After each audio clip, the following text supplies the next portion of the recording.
What is up, fellow roaders? I'm Joshua Thomas, and you are watching another Board Game of Education video. We're continuing on our track of different genres of games defined by their mechanisms, their primary mechanism, and today we are going to talk about one that you may not know about. They're called Tableau Builders, and what constitutes a Tableau Builder can be pretty specific. But tableaus can also exist in non-Tableau Builder games.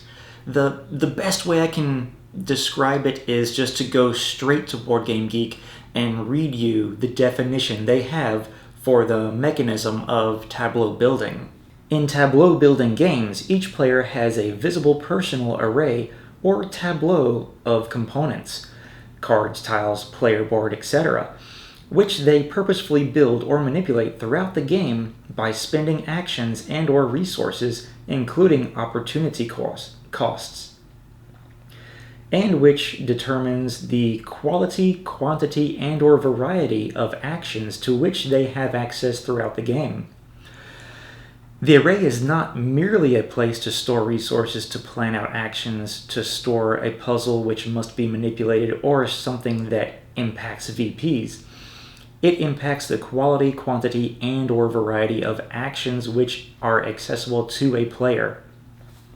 And now, this next part is really an important part of the definition of Tableau Builders. This means that some games may include an array or a tableau, but not really be a Tableau Builder. So let's talk specifically about a game, Space, that is absolutely a Tableau Builder, and explain what makes it a Tableau Builder and give you some examples of some other games that you may have already played that are Tableau Builders as well. I think I've said Tableau Builder enough. Let's get into explaining how Space works. So the first thing you're going to see in front of you are an array of cards. Hey, there's an array of cards, but this isn't your Tableau. This is more the marketplace. And lots of Tableau Builders are going to have some similar fashion of market where you're going to be able to choose from a wide variety of cards. Now, getting on to the namesake of this genre of games, this is my Tableau. And I've got it set up so that I'm kind of in the early mid-game stage of Space. You can see here, I've got spaceships that are numbered from 1 all the way to 12. And you might be saying, oh, why is it 1 to 12? Well, that's because in most Tableau Builders, you have 2 6-sided dice that can roll anywhere from 2 1s all the way up to a combined total of 12. Depending on the Tableau Builder that you're playing, you may start off with all 12 numbers like in Space, or you may only start off with a couple numbers, usually 6 and 7, because 6 and 7 are the 2 most likely combinations that you can get by rolling 2d6s. There are more ways to get a 6 or a 7 than any other combination of numbers. In this case, let's say I roll 2 4s. Well, in this game, I can activate my number 4 spaceship twice, or I can combine these 2 dice and go all the way up to 8 and activate this ability. So in this case, I've already got this energy cube on my number 4 spaceship, which I like these spaceships because every single one has a unique name on it. In this particular game. Not all games are this complex, and I've got to say, of all Tableau Builders that I've played, Space is one of the more complex ones because every single card in here, except for the starting cards, is just about different. In other games, the number 8 card might be the same across the board for everyone. Just to give you an example, we've played Valeria Card Kingdoms, which every single card of its number is the same. However, you may have cards that you can switch out from game to game to change up the game a little bit. Another example is Machikoro, one of the original tableau building games. Machikoro is another one of those games where you only start off with a finite number of cards, and as the game progresses, that's how you grow your tableau. So, we've learned so far 1 through 12, 2d6s, and some kind of marketplace. That's essentially what makes a tableau building game. But there's also another thing that's a lot of fun, and that's in your typical Tableau Builder, everybody can do something on everybody's turn. It's so in Machikoro, I believe. It's been a while since I played that, but in Valeria Card Kingdom and in Space Base as well. You see, up here,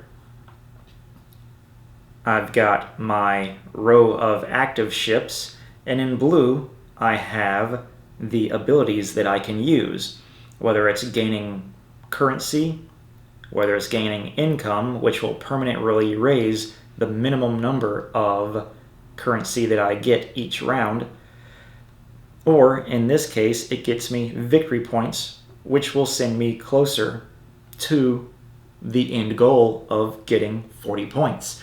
That's another thing about Tableau Builders is everything here is about getting you towards the end game and beating the other players. In many other games, while you may have an array of cards or abilities or tiles in front of you, they're not solely the part of the game that's going to get you to win.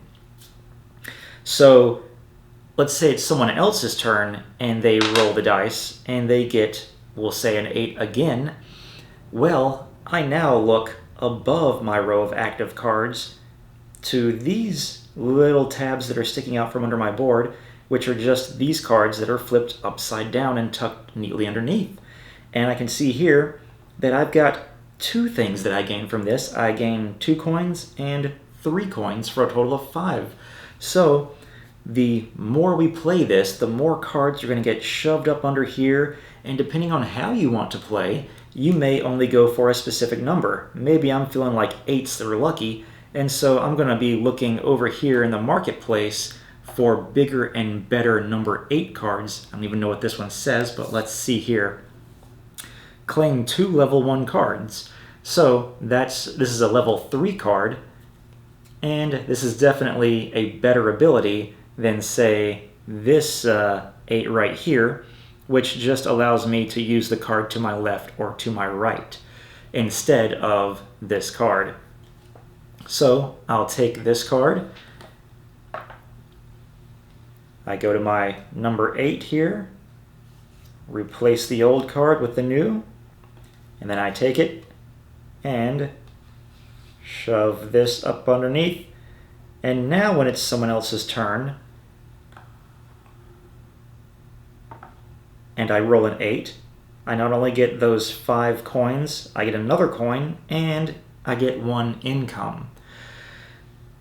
In other games, it may not stack exactly like this. The cards may stay in the active zone, and let's say I roll an 8 and it gets to activate something on the left side of the card or the right side of the card. In other games, when it is my turn, I might go from left to right when I activate the different cards that the dice allow me to activate. Or I might go from right to left. So those are some important factors in tableau building games. I really enjoy them. They are different from engine building games in this aspect right here. And they feel like they go by pretty quickly because, once again, you get to do something on everyone's turn.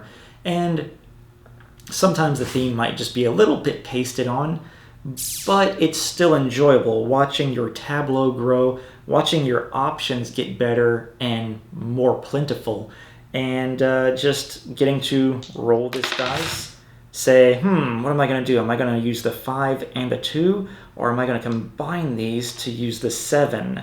So there's a lot of tactics involved as well.